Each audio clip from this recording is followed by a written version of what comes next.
2019 वर्सा संजीवनी साखर कारखानो बंद जाल्लो उपरांत शेतकऱ्यांसयत ह्या कारखान्यात काम करपी कामगारांक खूब लुकसाण सोंसचें पडलें। संजीवनी साखर कारखानो सुरू जावचो म्हणून संबंधित लोक मागणी करतले। देखून हो कारखानो बेगीनूच सुरू जातलो अशें आश्वासन इंटरनॅशनल शुगर एक्सपो 2026 कार्यावळी वेळार मुख्यमंत्री डॉ. प्रमोद सावंत हांणी दिलें। हमारे यहाँ पे एक ही शुगर फैक्ट्री थी, जैसे संजीवनी शुगर फैक्ट्री, एट प्रेजेंट 5 साल से बंद है।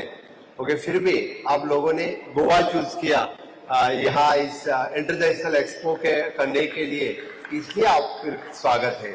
लेकिन मैं एक बात जरूर कहूंगा कि इस एसटीआई एनुअल कन्वेंशन के बाद डेफिनेटली हमारी संजीवनी शुगर फैक्ट्री स्टार्ट हो जाएगी और नेक्स्ट टाइम जब आप लोग यहाँ पे आएंगे तो फिर विल डेफिनेटली से संजीवनी को विजिट करने के लिए आपके अगस्ती और 2-3 लोग मुझे अभी अवार्ड लेते वक्त भी मिले। हमने संजीवनी 2-4 बार जाके चुके हैं, कुछ भी करके वो संजीवनी स्टार्ट कीजिए। तो definitely we will start the Sanjivani sugar factory.